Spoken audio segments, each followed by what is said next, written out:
Good news and bad news, though. We have a week off almost between there. Good news because you get some practice time. You have the game on tape. You can kind of break stuff down. Bad news, you probably want to get back out there as soon as you can. Yeah, always after a loss, you want to get back out there. I tell the boys, you have to have a short memory. Every play you have to have a short memory. After a loss, you have to have a short memory. We try and think about it that night, and the next day we move on. But it's human nature. When you have a week off, you think back to that game.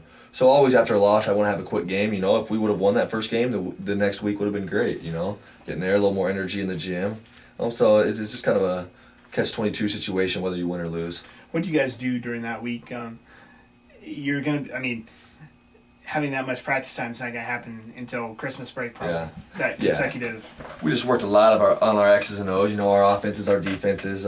Kind of broke those down, what we needed to do as far as our different roles and where we are. And we also spend a lot of time shooting. That's something in practice. It's hard to spend 30 minutes shooting because you only have 2.5 hours in the gym. But I thought after watching that first game, that's really what we need to start focusing on is game shots and game speed. West Liberty, heartbreaker. Would you describe that as heartbreaker? 59-58 loss. From what I understand, 4-point lead, minute left, which is remarkable at that point considering they outscored us in the second quarter. Yeah. What's your take on that? Oh, I would definitely say it was a heartbreaker for the kids. We at one point, middle of the third quarter, we were down 12 points. It could have been easy for us to give up right then. We made a comeback, put the press back on them, got a few quick steals, got it within one, got another steal. Tucker got an and one layup, and our energy was just out the roof on our bench. Our players were pumped up, excited, and we weren't in that situation last year. We never held the lead in the fourth quarter, and to get up four, and actually we got up four and we had the ball. We got a steal. We tried to force it deep, just nerves. I don't know if it was nerves or just still trying to run the up-tempo game when we probably should have slowed it down, and we got a turnover. They came down, hit a three, got within one. We missed a couple free throws. They come down, get a backdoor layup on us, and then we missed the game winner at the buzzer. So it just all happened very quick, Obviously, looking back, you wish you would have changed a few things, but hindsight's 20/20. I thought the boys played their tails off, played as hard as they possibly could for me. Well, you want to go compete. You don't want to... Yeah. It's kind of, like you said, catch-22 in a way. You pull it out, you get out of your flow, you get out of things. You see it all the time on college basketball or football. It's a fine line. Yeah, it's hard to ask them to pull the reins off. They're seeing a win, and it's like... And we had two guys open deep. We just saw it a little too late.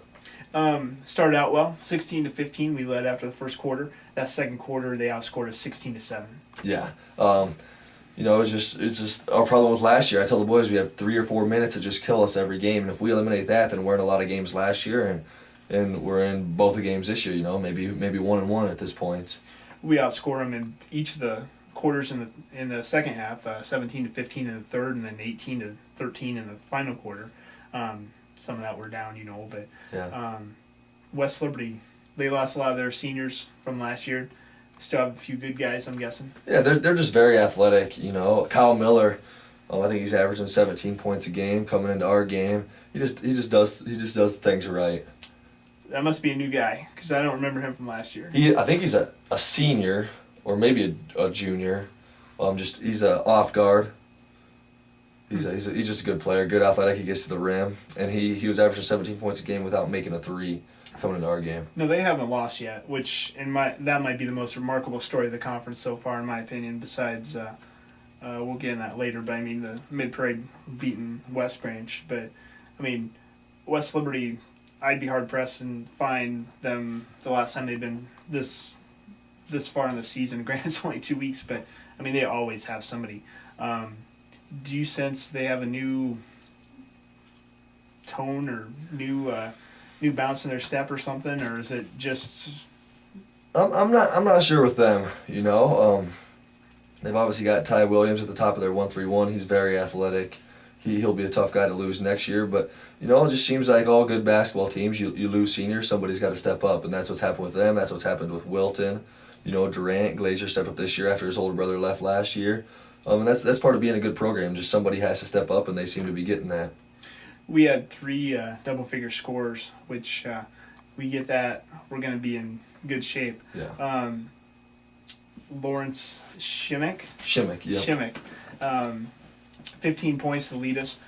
Scott Pelzer and Alex Wiley, 12 each. Tucker came off with 7 points, and that's really good. Lucas had 8, sorry, and from there, I mean, that's pretty good. I mean, Yeah, we were close to 5 guys getting double figures. Yeah. Yeah, that's what you want, balanced scoring. So from here out, we what's the message been now? We're just gonna keep focusing on ourselves. As of now, I know it's very early in the season, but we're top in the conference at fewest turnovers per game. And last year we had the most turnovers per game by a big shot. So right now that's something we're trying to hang our hats on as far as taking care of the ball. We're playing an up-tempo style. So if we can stay in that position of fewest turnovers in the conference, it'll lead to some wins here and there. We just have to make shots along with it. Friday we host one of the hotter teams. Wilton comes in. They had a big win over Regina. Big, literally, 60-35. After that, next Tuesday we travel to Mid-Prairie. Mid-Prairie upset state-rated West Branch. And then we get the following Friday we're on the road at Regina. Never an easy game. Yeah, that's exactly. Not that you're looking for easy games. I'm just saying that beginning of the season, the conference top 20 scores, 4 return out of the top 20 from last year. I'm thinking, well, okay, I mean, there's opportunity, and I tell you what, this first 2 weeks couldn't have predicted any of this. Yeah, that's a good thing about this. Good thing or miserable thing, I guess, however you want to look at it, about our conference. There's always people stepping up. I'd say probably one of the better conferences in the state again this year when everyone thought we'd be a little down. I think it goes back to coaching. I mean, there's good coaching in our league, Absolutely. top to bottom. I mean, you can't pick out one coach in our league and say he's under par or whatever. I mean, there's just a lot of good coaching, and I think that leads to good basketball. Yeah, exactly. And as far as developing their programs, you may have a good team here or there, but you don't develop a good program unless you focus on those younger kids, and I think that's what a lot of the coaches are doing. Surprises this year so far? I mean, I don't know if you follow things or if you're just concerned with your team at this point. I mean, anything stick out the first 2 weeks here? Well, obviously the Mid-Prairie beating West Branch was a huge surprise. We think we can compete with everybody, but in order to be a good team, I think you have to think like that. Realistically, we look at our schedule, and West Branch, Cascade will be 2 of the tougher games. And we think we can be right in every game. And I'm not saying our conference is down or anything. We think we're up this year from what we were last year. I think it should be a good mix-up in the conference, with West Branch getting that loss early. I think North Cedars playing very good basketball right now. It's gonna be fun to see how it all shakes out. Okay, well, we have a lot to talk about next week. Get that win, and we can carry on for another hour, I guess. So I hope so. We'll catch up next week and talk about these games and go from there. So for head coach Matt Fouch, my name's Ryan Stonebreaker. We'll catch you next week, and until then, we'll see you at the game.